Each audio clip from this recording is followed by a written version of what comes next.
ஹல்லேலூயா! தேவனுக்கு ஸ்தோத்திரம். நம்முடைய பிரபு இயேசு கிறிஸ்துவின் நாமத்தினாலே உங்களை வாழ்த்துகிறேன். நீங்கள் நல்லா இருக்கீங்களா? இதோ மறுபடியும் கல்வாரி தரிசன நிகழ்ச்சியின் மூலமாக தேவனுடைய வாக்கியங்களை உங்ககிட்ட கொண்டு வரதுக்கு நாங்கள் தயாராக இருக்கோம். ஹல்லேலூயா! பிரியமான தேவனுடைய பிள்ளைகளே, உங்களுக்கு ஒரு நற்செய்தி. ஒவ்வொரு நாள் காலையும் தேவனுடைய புதிரான கிருபைகளை பெற்றுக்கொள்ளும்படியாக ஒரு சுருக்கமான வசன தியானத்தை அனுதின தியானம் என்னும் நிகழ்ச்சியாக நாங்கள் கொடுத்து கொண்டு வருகிறோம். டாக்டர் ஜெயபால் தமிழ் என்னும் யூடியூப் சேனல்ல ஒவ்வொரு நாளும் காலையில 7 மணிக்கு வருகிற இந்த நிகழ்ச்சியை, இது யூடியூப்ல இருக்கிறதுனால உங்களுக்கு நேரம் கிடைக்கும் போது தேவ பிள்ளைகள் நீங்க இந்த நிகழ்ச்சியை பார்த்து பயனடைய வேண்டும் என்று உங்களை கேட்டுக்கொள்கிறோம். நினைவில் வைத்துக் கொள்ளுங்க, ஒவ்வொரு நாள் காலை 7 மணிக்கும் அனுதின தியானம் டாக்டர் ஜெயபால் தமிழ் யூடியூப் சேனல்ல உங்களுக்காக பாருங்க, ஆசீர்வதிக்கப்படுங்க. இன்னைக்கு கல்வாரி ஜப கூட்டத்தில் நடந்த பிரசங்கத்தை உங்களுக்காக நாங்கள் தயார் செஞ்சு வச்சிருக்கோம்.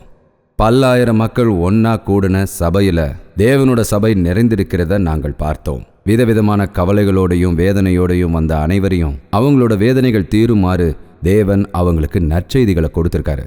இன்னைக்கு அந்த தேவனோட சன்னதி உங்க வீட்டில் நீங்க இருக்கிற இடத்துல நீங்களும் அனுபவிக்கணும்னு தேவனோட நற்செய்தியை உங்களுக்காக நாங்கள் வழங்குறோம். பாருங்க.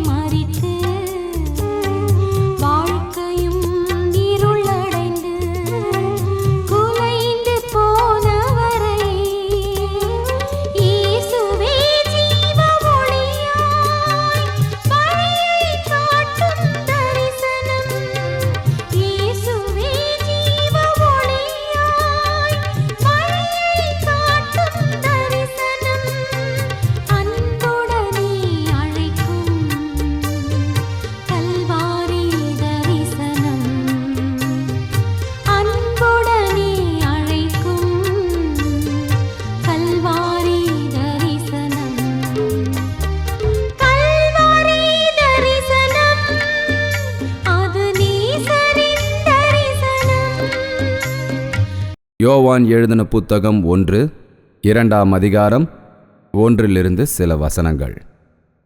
என் பிள்ளைகளே, நீங்கள் பாவம் செய்யாத படிக்கு இவைகளை உங்களுக்கு எழுதுகிறேன்.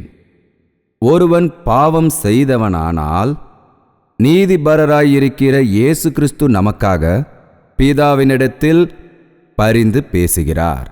நம்முடைய பாவங்களை நிவர்த்தி செய்கிற கிருபாபலி அவரே யாகும். நம்முடைய பாவங்கள் மாத்திரம் அல்ல, சர்வலோக பாவங்களையும் நிவர்த்தி செய்கிற பலியாயிருக்கிறார். இந்த யோவான் இயேசு கிறிஸ்துவின் சீடர்களில் ஒருவரான யோவான்.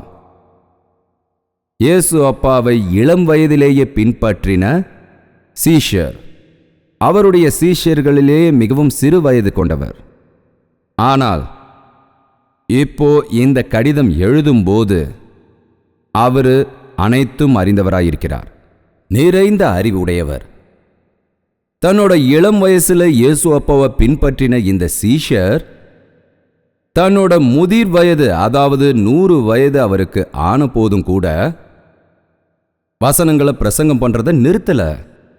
தான் பார்த்ததை பற்றியும் கேட்டதை பற்றியும் தான் அனுபவித்த இயேசு அப்பாவின் அன்பை பற்றி, அவரிடத்தில் இருந்த மன்னிப்பையும் விடுதலை பற்றியும் சொல்லாம எப்பவுமே அவர் இருந்ததே இல்லை.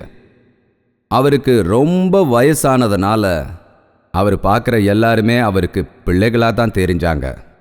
என் பிள்ளைகளே, நீங்கள் பாவம் செய்யாத படிக்கு இவைகளை உங்களுக்காக எழுதுகிறேன். நம்ம சரீர அடிப்படையில் வயசானவங்களா இல்லை குழந்தைகளா இருக்கலாங்க. யாரு அவங்க மனசுல மாற்றம் அடைகிறாங்களோ, இயேசு கிறிஸ்துவை தன் சொந்த ரட்சகராக ஏற்றுக்கிட்டு திரும்பவும் பிறக்கிறாங்களோ, அவங்க குழந்தைகளைப் போலவே எப்படி ஒரு குழந்தை வளர்ந்து பெரியவனாகுதோ அதுபோல மனதளவில் நாமளும் கூட பரிசுத்த வாழ்க்கையை அடைஞ்சதுக்கு அப்புறமா தினம் வளர்ச்சி அடைந்து இயேசு கிறிஸ்துவின் சாயலை சென்றடைவோம். கிறிஸ்துவ வாழ்க்கை என்பது முழங்காலிட்டு வணங்குவதோ ஒரு சாட்சியம் சொல்லிட்டு உட்காரதோ ஒரு நாள் அனுபவம் இல்லைங்க. இது உயிர் வாழற வரைக்கும் அவர் நடந்த வழியில நம்ம நடக்கிற விஷயம்.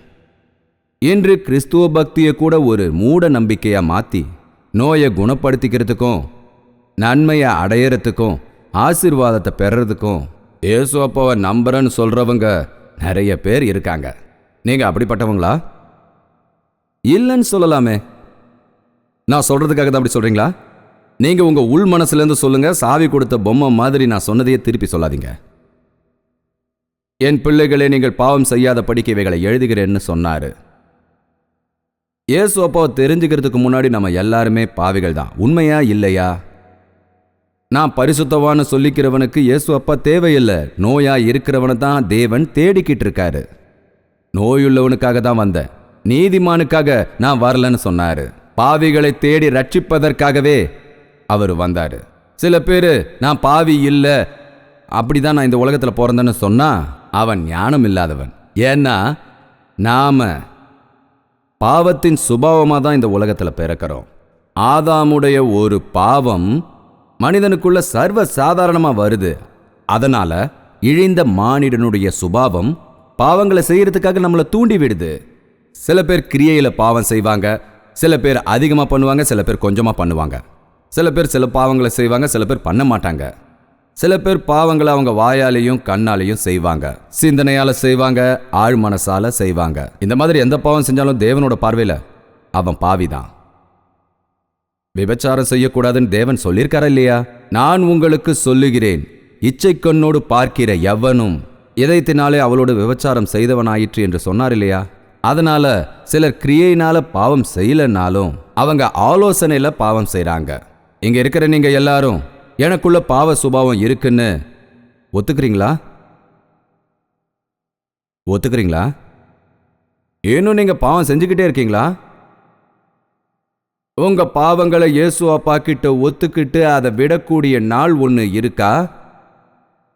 எனக்காகத்தான் இயேசு அப்பா சிலுவையில் மரணம் அடைஞ்சாரு. என் பாவங்களுக்காக அவர் பரிகாரம் செய்தார் என்பதை நம்பி உனது பாவங்களுக்காக மனவருத்தப்பட்டு அதை ஒப்புக்கொண்டு விட்டு இயேசு அப்பா தந்த மன்னிப்பை நான் அடைந்தேன் அப்படிங்கிறவங்க மட்டும் யோசிச்சு ஹல்லேலூயா சொல்லுங்க.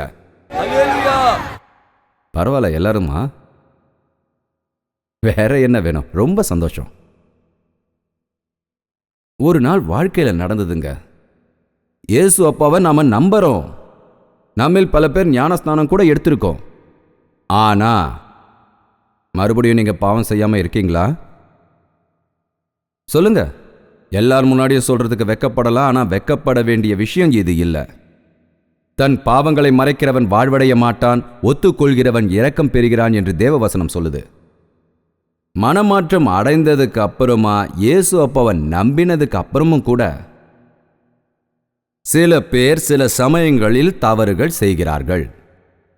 உண்மையா இல்லையான்னு சொல்லுங்க.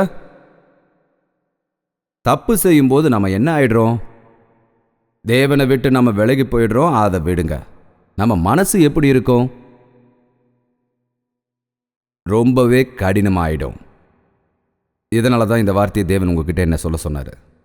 பல விசுவாசிகள் பாவம் செய்யும் போது, தவறுதலா ஒரு பாவத்துல விழும்போது தன்னோட இதயத்தை கடினப்படுத்திக்கிட்டு பாவத்திலேயே வாழ்ந்துகிட்டு இருக்காங்க.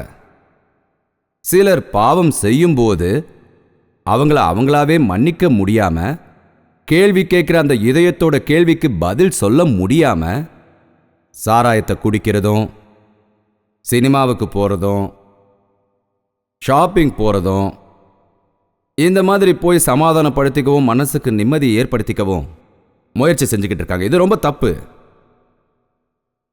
நீங்க இயேசு அப்பாவை நம்பினதுக்கு பிறகு, உங்க இதயத்தை தேவன் கிட்ட ஒப்படைச்சதுக்கு பிறகு, உங்க பாவங்களெல்லாம் ஒத்துக்கிட்டு அதை விட்டதுக்கு பிறகு நீங்கள் பாவம் செய்யக்கூடாது. ஒருவேளை நீங்கள் பாவம் செய்தால் உங்க மனசு கடினமாயிடும், மனம் நொந்து போயிடுவீங்க. பல இளம் பிள்ளைகள் இன்னைக்கு இளம் வயதில் இயேசு அப்பாவை பின்பற்றுறது ரொம்ப கஷ்டங்க. நான் வழி தவறிட்டேன், தவறி விழுந்துட்டேன், இதெல்லாம் வேஸ்ட்டுன்னு நினைக்கிறது ரொம்பவே தப்பு. என்னை போல ஆள் திருந்த மாட்டாங்க, என்னால் தேவனுக்காக பரிசுத்தமாக வாழ முடியாது அப்படின்னு சொல்லி அவங்க இதயத்தில் ஒருவித அழுத்தத்தோட வாழறத நான் பார்க்கறேன். ரொம்ப அருமையாக பைபிள் எடுத்துக்கிட்டு சர்ச்சுக்கு வரவங்க, நல்லா பிரார்த்தனை பண்ணுறவங்க, 3 மாசமோ இல்லை 6 மாசமோ இல்லை 1 வருஷமோ தேவனை பின்பற்றிக்கிட்டு வந்து அப்புறம் ஒரு இடையூறு வந்து யாருக்கிட்டையாவது விரோதம் ஏற்பட்டு பேசக்கூடாத வார்த்தைகளை பேசி, தவறான வார்த்தைகளை பேசி, சண்டை போட்டுக்கிட்டு கோர்ட்டுக்கு போய் பைபிளை தூக்கி போட்டுட்டு தேவனை மறந்தவங்கள நான் அறிவேன். யாருக்கும் தெரியாம ஏதோ ஒரு பாவத்துக்கு அடிமையாகி, ஏதோ ஒரு விபச்சார பாவத்தில் விழுந்து அதை தாய் தகப்பன்கிட்டேருந்து மறைச்சி, பெரியவங்க கிட்ட சொல்ல முடியாம, எதையுமே செய்ய முடியாம, எடுத்து சொல்ற மனசை, குற்றத்தை சொல்ற மனசை கட்டுப்படுத்த முடியாம, மனம் நொந்து போய் ஏதோ ஒன்றை யோசிச்சு, ஏதோ மனசுக்குள்ள பேசிக்கிட்டு, தன்னை பத்தியே கவனிச்சிக்க முடியாம, எதிர்காலத்தை பத்தி நினைக்க முடியாம இன்னைக்கு வெறுத்து போயிருக்கிற இளைஞர்கள் நிறைய பேர் இருக்காங்க. யாராவது இருக்கீங்களா? ஹalleluya! பிரியமான தேவனுடைய பிள்ளைகளே, உங்களுக்கு ஒரு நற்செய்தி. ஒவ்வொரு நாள் காலையும் தேவனுடைய புதிரான கிருபைகளை பெற்றுக்கொள்ளும்படியாக ஒரு சுருக்கமான வசன தியானத்தை அனுதின தியானம் என்னும் நிகழ்ச்சியாக நாங்கள் கொடுத்து கொண்டு வருகிறோம். டாக்டர் ஜெயபால் தமிழ் என்னும் யூடியூப் சேனல்ல ஒவ்வொரு நாளும் காலையில 7 மணிக்கு வருகிற இந்த நிகழ்ச்சியை, இது யூடியூப்ல இருக்கிறதுனால உங்களுக்கு நேரம் கிடைக்கும் போது தேவ பிள்ளைகள் நீங்க இந்த நிகழ்ச்சியை பார்த்து பயனடைய வேண்டும் என்று உங்களை கேட்டுக்கொள்கிறோம். நினைவில் வைத்துக் கொள்ளுங்க, ஒவ்வொரு நாள் காலை 7 மணிக்கும் அனுதின தியானம் டாக்டர் ஜெயபால் தமிழ் யூடியூப் சேனல்ல உங்களுக்காக பாருங்க, ஆசீர்வதிக்கப்படுங்க. பிள்ளைகளே, நீங்கள் பாவம் செய்யாதிருக்க இந்த வார்த்தைகளை எழுதுகிறேன். ஒருவேளை நீங்கள் பாவம் செய்யாது இருந்தால், என்ன சொன்னார் அந்த யோவான் பக்தர்? நீதிபரராய் இருக்கிற இயேசு கிறிஸ்து நமக்காக பிதாவினிடத்தில் பரிந்து பேசுகிறவராயிருக்கிறார். நீங்கள் பாவம் செய்யாதிருந்தால் நமக்காக பரிந்து பேசுறதுக்கு ஒருத்தர் இருக்காரு. பார்த்தீங்கன்னா நம்ம தேசத்தில் சட்டங்கள் இருக்கு. அந்த சட்டங்களை மீறினா என்ன ஆகும் சொல்லுங்க? சிக்ஷை வருமா இல்லை கேஸ் வருமா? சட்டத்தை மீறும்போது கேஸ் தான் போடுவாங்க. கேஸ் போட்ட உடனே நீங்கள் எங்கே போகணும்? கோர்ட்டுக்கு போகணும். கோர்ட்டுக்கு போனதும் அந்த கோர்ட்டில் இருக்கிறவங்க நம்ம மேலே குற்றங்களை சுமத்தும் போது அதுக்கு பதில் யார் சொல்லுவாங்க? நமக்கு புத்தி இல்லை சொல்றதுக்கு. அதனால நம்ம யாரை வச்சுக்குவோம்? ஒரு அட்வொகேட்டை வச்சுக்குவோம். அட்வொகேட்டை வச்சுப்போமா இல்லையா? அவர் என்ன பண்ணுவார்? நமக்காக அவர் அங்கே என்ன பண்ணுவார்? என்னோட கிளையண்ட் நிரபராதி, பாவம், அவருக்கு இந்த தேசத்தோட சட்டங்களை பற்றி எதுவும் தெரியாது, அவரோட மனநிலையும் சரியா இல்லை, அவர் ரொம்ப சங்கடத்தில் இருந்ததுனால இப்படியெல்லாம் நடந்துக்கிட்டாரு, அவர் கொலை செய்கிற அளவுக்கு மோசமானவர் இல்லை, அவர் மனநிலை சரியில்லாதனால செஞ்சுட்டாரு, இல்லை ஏதோ ஒரு ஆத்திரத்தினால இந்த மாதிரி செஞ்சுட்டாரு, இல்லை தன்னைத்தானே காப்பாற்றிக்கிறதுக்காக இந்த மாதிரி செஞ்சாரு, இப்படின்னு ஏதோ சொல்லி இந்த கேஸ்லேருந்து தன்னோட கிளையண்ட்டை எப்படியாவது விடுவிக்கணும்னு அவரை நிரபராதி நிரூபிக்க அவங்க எவ்வளவோ சொல்லி வாதாடுவாங்க. நாம தப்பு செய்யும்போது நமக்காக தேவன்கிட்ட வாதாடுறதுக்கு ஒரு பலி இருக்காரு, ஒரு அட்வொகேட் இருக்காரு. அவர் ஃபீஸ் எல்லாம் வாங்க மாட்டாரு. யாருன்னு சொல்லுங்க? யாரது? நல்லா உரக்க சொல்லுங்க. யாரது? இயேசு கிறிஸ்து. தன்னோட ரத்தத்தை நம்ம பாவத்துக்கு பலியாக்குனவர். நம்ம மேலதான் அவருக்கு எத்தனை அன்பு. நம்ம மேல குற்றங்களை சுமத்தி நம்மளை தூக்கி நரகத்தில் போட அவருக்கு விருப்பம் இல்லை. நம்மளை எப்படியாவது மன்னிச்சு பரலோகத்துக்கு கூட்டிட்டு போகணும்னு ஆசையோட இருக்கிறவர். உன் மீது அன்பு வைத்து நீ பிறப்பதற்கு முன்னாலேயே உனக்காக சிலுவையில் பலியானவர் தான் இயேசு கிறிஸ்து. நமக்காக மட்டும் இல்ல, இந்த உலகம் முழுவதும் சர்வலோகத்தில் இருக்கிற மனிதர்களுக்காகவும் பிராயச்சித்த பலியா கல்வாரி சிலுவையில நமக்காக உயிரை கொடுத்தாரு. இறந்த தேவன் அல்ல அவரு, மரணத்தை வென்று ஜீவனோடு எழுந்த தேவன் அவர். பரலோகத்துக்கு போய் பூமியில நான் இவ்வளோ சிரமப்பட்டேன், நிறைய கெட்ட பெயர்கள் வாங்கினேன், இவ்வளோ அவமானப்பட்டேன், நிறைய கஷ்டங்களை நான் அனுபவிச்சேன், எவ்வளோ வேதனைகளை அனுபவிச்சேன், சிலுவையில் நான் மரணம் அடைஞ்சேன், நான் செய்ய வேண்டியதெல்லாம் செஞ்சுட்டேன், இந்த உதவாக்கார மனிதர்கள் மாறினா மாறட்டும், மாறலன்னா போகட்டும், இது வரைக்கும் நான் செய்ய வேண்டியதெல்லாம் செஞ்சுட்டேன் அப்படின்னு நம்ம தேவன் என்னைக்குமே சொல்லலை. அவரு சொல்லவே இல்லை. உன்னை காக்கிறவர் என்றென்றைக்கும் அவர் தூங்கவே மாட்டாருங்க. சரி, தேவன் என்னதான் பண்ணுவாரு? தேவனுடைய வலது பாரிசத்தில் அமர்ந்து தேவன் கிட்ட நமக்காக வேண்டுதலை எப்பவும் செய்கிறவரா இருக்காரு. உங்களை எப்படியாவது அவர் பக்கம் திருப்பணும்னு பார்ப்பாரு. எனக்கு தெரியாது இங்க தப்பி போனவர்கள் எத்தனை பேர் இருப்பாங்கன்னு. பக்தியில தவறி போனவங்க எத்தனை பேர் இருக்காங்களோ, விசுவாசத்துல தவறி போனவங்க எத்தனை பேர் இருக்காங்களோ, விசுவாசத்தை அலட்சியப்படுத்துறவங்க எத்தனை பேர் இருக்காங்களோ, தேவனோட காரியங்களை அசட்டை பண்றவங்க எத்தனை பேர் இருக்காங்களோ, ஆத்மால சந்தோஷம் இல்லாதவங்க எத்தனை பேர் இருக்காங்களோ, இன்னும் ரட்சிப்போட அனுபவம் இல்லாதவங்க எத்தனை பேர் இருக்காங்களோ, அவங்கெல்லாம் இயேசு அப்பாவை ஒரே ஒரு முறை பாருங்க. உங்க மேல அன்பா இருக்கிற தேவன் இன்னைக்கு ராத்திரி உங்களை அரவணைக்க வேண்டும் என்றும், உங்களை மன்னிக்க வேண்டும் என்றும், உங்களுடைய பாவ தோஷ சிக்ஷையிலிருந்து உங்களை விடுவிக்க வேண்டும் என்றும் உங்களை இந்த சபைக்கு வர வச்சாரு. ஏதோ உங்க சரீரத்தில் ஏற்பட்டிருக்கிற நோயை மட்டும் போக்குறவர் இல்லை இயேசு அப்பா. அவருடைய நாமத்துல விடுதலை இருக்கு.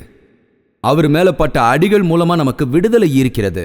அதற்கும் மேலாக இதயத்துல சுத்தத்தை தரதுக்கு, ஆத்மால ஆனந்தத்தை தரதுக்கு, தோஷங்களால் நிறைஞ்சு போயிருக்கிற உங்கள் இதயங்களுக்கு சமாதானத்தை தரதுக்காக, நீங்க தெரிஞ்சு செஞ்ச பாவத்துக்கு கூட உங்கள் மீது சிக்ஷைகள் வராதபடி அந்த சிக்ஷையிலிருந்து விடுவித்து உங்களுக்காக விண்ணப்பம் செய்வதற்காக இன்னைக்கு ராத்திரி உங்கள் மீது அன்பாய் இருக்கும் தேவன் உங்களுக்காக விடுதலை அளிப்பதற்காக வரப்போகிறார்.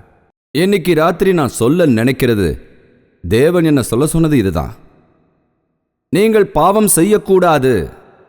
ஒருவேளை நீங்க பாவம் செய்தீர்கள் என்றால் ஒரு விஷயத்தை ஞாபகம் வைத்துக் கொள்ளுங்கள். நமக்காக இயேசு கிறிஸ்து என்கிற ஒருவர் வாதாடுவதற்காக இருக்காரு. நாம தப்பு செஞ்சிட்டோங்கிறதுக்காக ஒதுக்கி வைக்கிறவர் இல்ல அவரு. நம்மளுடைய தவறுக்காக தள்ளி விடுறவர் இல்ல அவரு. நாம தப்பு செய்யறவங்கன்னு சொல்லி நம்ம கழுத்தை பிடிச்சு தள்ளி விடுறவர் இல்ல அவரு. நாம எவ்வளவு தவறுகள் செஞ்சாலும், எத்தனை முறை தவறுகள் செஞ்சாலும், நமக்காக நம்ம மேல இன்னும் அன்பு செலுத்துற இயேசு அப்பா இருக்காருன்றத ஞாபகத்துல வச்சுக்கங்க. ஏங்க, ஏற்கனவே நான் நிறைய பாவம் பண்ணிட்டேன், என்னை மன்னிச்சிருவாரு. நீங்க எல்லாரும் இயேசு அப்பாவோட அன்பை கேட்கறது எப்படி இருக்குன்னா, காலையில பாவம் செய்யறத ராத்திரி ஒத்துக்கிறது, ராத்திரி பாவம் செய்யறத காலையில ஒத்துக்கிறது, காலையில பாவம் செய்யறத ராத்திரி ஒத்துக்கிறது. என்னங்க, பாவங்களை மறைக்கிறவன் வாழ்வடைய மாட்டான், பாவங்களை அறிக்கை செய்கிறவன் தேவனிடத்தில் இரக்கம் பெறுகிறான். சரிதானே? ஒத்துக்கொண்டு அதை விட்டு விடுபவன். இந்த ராத்திரி வேளையில உங்கள் இதயத்தின் மூலமாக நீங்கள் செய்யும் பாவங்கள் என்னென்னவோ இயேசு அப்பா கிட்ட ஒத்துக்கிட்டீங்கன்னா, நாம ஒரு லாயர், அதாவது ஒரு அட்வொகேட்டை வச்சுக்கிட்டீங்கன்னா நமக்காக அவர் கோர்ட்ல வாதாடுவாரு. நாம அந்த அட்வொகேட் கிட்ட உண்மை என்னென்னவோ அதெல்லாத்தையும் தெளிவா சொல்லணுமா இல்லையா? நான் எதுக்கு சொல்லணும்? நீங்க எங்களுக்காக வாதாடுங்கன்னு சொல்லலாமா? நான் எதையும் சொல்ல மாட்டேன், பேப்பர்ஸ் எதுவும் தரமாட்டேன், எனக்காக வாதாடுங்கன்னா அவரால் எப்படி வாதாட முடியும் சொல்லுங்க? எதை வச்சு வாதாடுறது? உங்க விஷயம்லாம் அவருக்கு தெரிஞ்சாதானே? நல்லதோ கெட்டதோ அங்க என்ன பண்ணீங்கன்னு எனக்கு தெரியணும், அப்பதான் வாதாட முடியும்னு சொல்லுவாரு. நமக்காக இயேசு அப்பா அங்க வாதாடணும்னா, நாம பாவ சிக்ஷையிலிருந்து விடுவிக்கப்படணும்னா, நாம தேவன் கிட்ட நம்ம இதயம் முழுவதும் திறந்து நம்ம பாவங்களை அவர்கிட்ட சொல்லணும். உங்க இதயங்களை திறந்து ஒத்துக்கணும். தாவீது பாவம் செய்த பிறகு தேவன் தன்னோட சேவகனை அனுப்பி ஒத்துக்கிறாரா இல்லையான்னு கேளுன்னு சொன்னாரு. நான் பாவங்கள் செஞ்சிருக்க அப்படின்னு மனப்பூர்வமா தாவீது ஒத்துக்கிட்டாரு. சங்கீதம் 51 நீங்க படிச்சீங்கன்னா, அந்த பாவங்களை ஒத்துக்கிட்டு அந்த சங்கீதத்தில் அவர் தந்த செய்தியை வாசிச்சிங்கன்னா, தேவனே என்னை கழுவு, என் பாவங்கள் போகும்படியாக என்னை கழுவு, என் பாவங்களிலிருந்து என்னை விடுவி, உமது சன்னதியிலிருந்து என்னை தள்ளிவிடாதீர்கள், உமது பரிசுத்த ஆத்துமாவை என்னிடத்திலிருந்து எடுத்து விடாதீர்கள், உமது ரட்சிப்பை எனக்கு மறுபடியும் தந்தருளும். இந்த மாதிரி அவர்கிட்ட கெஞ்சி கூத்தாடி கண்ணீர் விட்டு பிரார்த்தனை பண்ணாரு தாவீது. அந்த பிரார்த்தனையை நீங்க கவனிச்சு பார்த்தீங்கன்னா, இன்னைக்கு பாவத்தில் இருக்கிற ஒவ்வொருத்தரும் அப்படிப்பட்ட பிரார்த்தனையை செய்தால் மன்னிப்பு கிடைக்கும். இயேசு அப்பா மன்னிக்க கூடியவர். இயேசு அப்பாவோட பாவ மன்னிப்பை இன்னைக்கு ராத்திரி பெற்றுக்கொண்டு போக வேண்டும். நானே உன் பாவங்களை நினையாமல் இருப்பேன், குழைத்து போடுகிறேன், திரும்பவும் என்றும் நான் அதை நினையாமல் இருப்பேன். உங்களோட பாவ மூட்டைகளை தன்னோட முதுகு பக்கமா தூக்கி எறிஞ்சிட்டேன்னு சொன்னாரு. எங்க? என் முன்னால வச்சு கணக்கு போடலன்னு சொன்னாரு தேவன். என் முதுகு பக்கமா தூக்கி போட்டுட்டேன், நான் உன்னை பார்க்கும்போது புது மனிதனை பார்க்கறேன்னு சொன்னாரு. இயேசு அப்பா உங்களை ஒரு முறை மன்னிச்சிட்டாருனா மறுபடியும் பழைய மனிதனா நம்மள பார்க்க மாட்டாரு. முன்னாடி நீங்க செஞ்ச பாவங்களை நினைக்க மாட்டாரு. உங்க இதயத்துக்குள்ள இருக்கிற பாவங்கள் போகணும்னா உங்களுக்காக வாதிடுகிற தேவனிடத்திற்கு வா. உங்க பாவங்கள் எல்லாத்தையும் அவர்கிட்ட சொல்லுங்க. எல்லாத்தையும் தேவன் பார்த்துப்பாரு. அவர் பார்த்து பாருங்க உங்களோட சிக்கலை, அவர் பார்த்து பாரு கவலைகளை, அவர் பார்த்து பாரு உங்க நிலைகளை. உங்கள் மீது தண்டனைகள் வராதபடி உங்களை அவர் தப்புவிப்பார். உங்களுக்காக அவர் தியாகங்களை செய்திருப்பதனால், உங்களுக்கான தண்டனைகளை அவர் சுமந்திருப்பதால் உங்களை விடுவிக்க அவர் தயாராக இருக்கிறார். இயேசு கிறிஸ்து என்ற விடுவிப்பவர் நமக்காக இருக்கிறார். அதனால தேவன் கிட்ட விசுவாசமா இருங்க. தேவன் கிட்ட உண்மையான பக்தியோட இருங்க. இன்னைக்கு ராத்திரி உங்க வீட்டுக்கு போனதும் இயேசு அப்பா உங்க மேல எவ்வளவு அன்பு வச்சிருக்காருன்னு நினைச்சு பாருங்க. இன்னும் மன்னிக்கப்படாத ஒரு பாவம் இருக்குன்னு நீங்க வேதனை பட்டுக்கிட்டு இருந்தா, அது உங்களை வருத்தப்பட வச்சுட்டு இருந்தா, உங்க இதயத்தை குத்திக்கிட்டு இருந்தா, ஏதாவது மறைக்கப்பட்ட பாவங்கள் இருந்தால், அடுத்தவங்க கிட்ட சொல்ல முடியாம பொங்கிக்கிட்டு இருக்கிற பாவங்கள் இருந்தால், நீங்கள் செய்த பாவங்களை தேவன் மன்னிக்க மாட்டாரோ அப்படிங்கிற கவலையில நீங்க இருந்தீங்கன்னா, இன்னைக்கு இயேசு அப்பா சொல்ற வார்த்தைகளை கேளுங்க. நான் உன்னை மன்னிக்கிறேன், நான் உன்னை மன்னிப்பேன், உன் பாவங்கள் அனைத்தையும் துடைத்தெறிவேன், இனிமே மறுபடியும் அதை நான் எப்பவும் நினைக்கவே மாட்டேன் அப்படின்னு இன்னைக்கு ராத்திரி சொல்றாரு. தயவு செஞ்சு எழுந்து நிக்கிறீங்களா? பாவத்தை ஒத்துக்கிட்டு இந்த கூட்டத்தை முடிச்சுக்கலாம். உங்க பாவத்தை மூட்டையா சுமந்துக்கிட்டு யாரும் எங்கிருந்து போக வேண்டாம். தயவு செஞ்சு உங்க பாவங்களை இன்னைக்கு ராத்திரி இங்கேயே விட்டுட்டு நீங்க போங்க.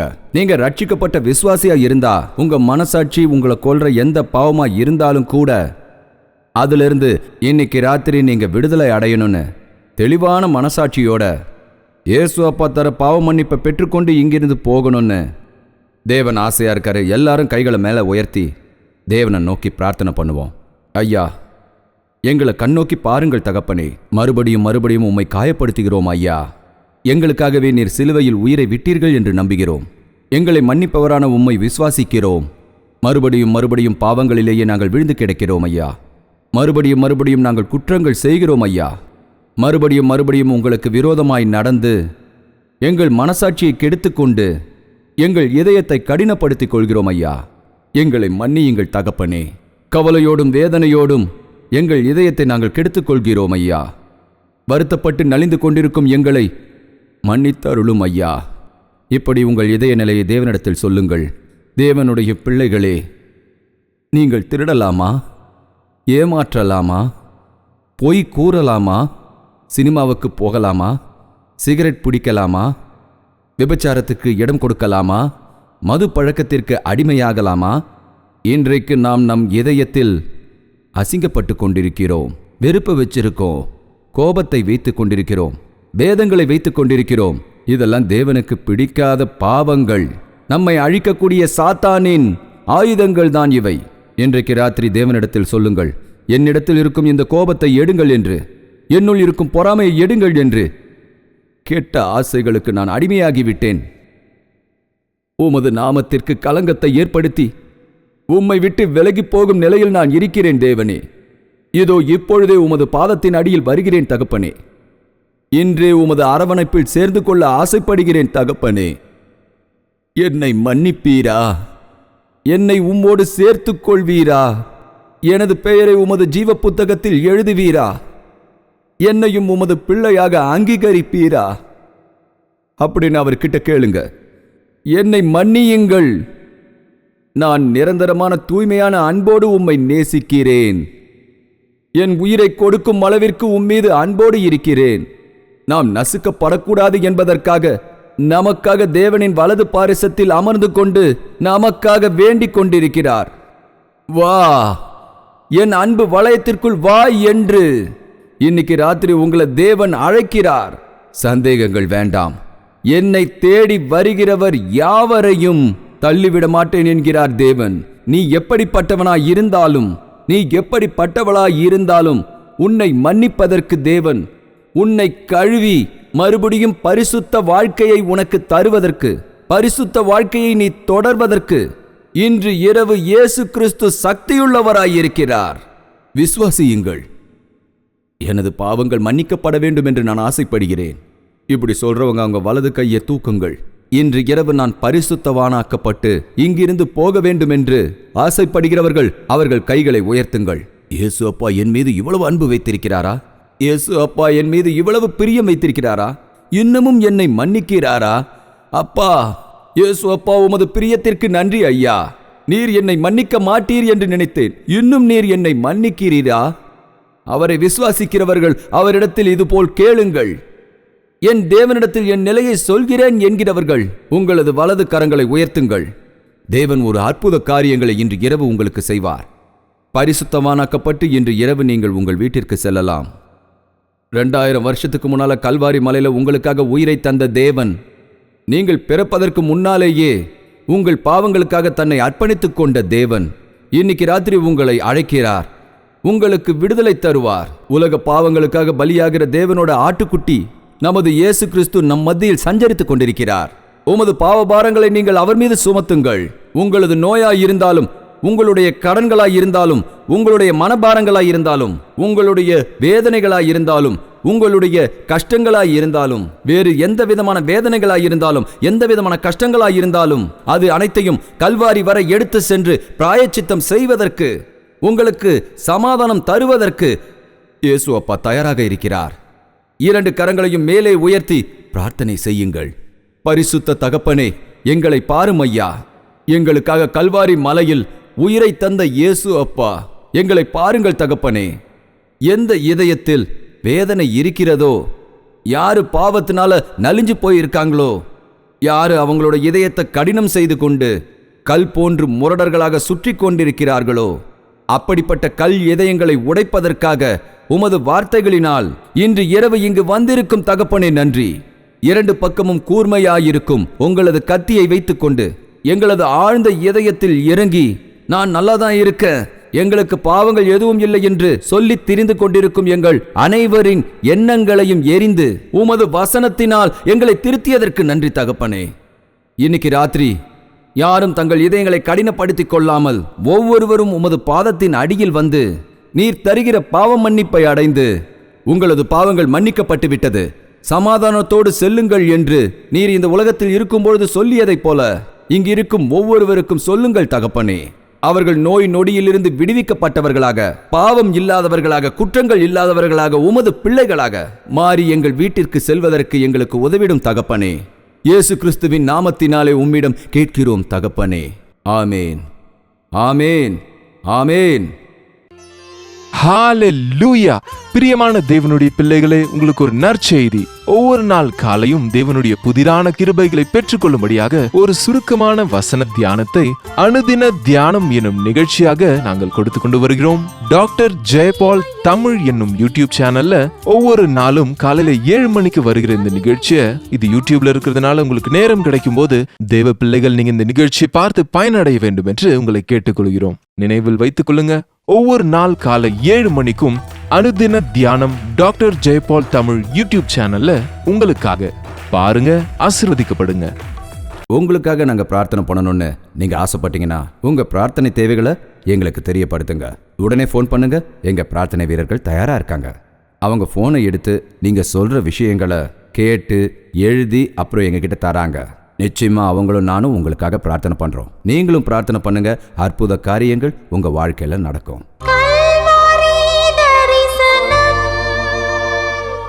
சரி, இந்த நிகழ்ச்சி ஒவ்வொரு நாளும் உங்களை வந்து அடையணும்னா இந்த நிகழ்ச்சியை நடத்துறதுக்கு நிறைய தேவைகள் இருப்பதனால நீங்களும் கூட உங்களோட பங்கு இதுல இருக்கணும்னு விருப்பப்பட்டா, தேவன் உங்களுக்கு கட்டளையிட்டு இருந்தா உங்க நன்கொடையையும் அன்பளிப்பையும் நீங்க டிடி மூலமாவோ இல்ல MO மூலமாவோ எங்களுக்கு காணிக்கை அனுப்பலாம். மேலும் விவரங்களை பத்தி தெரிஞ்சுக்கணும்னா 08939393939 நம்பருக்கு கால் பண்ணி தெரிஞ்சுக்கங்க.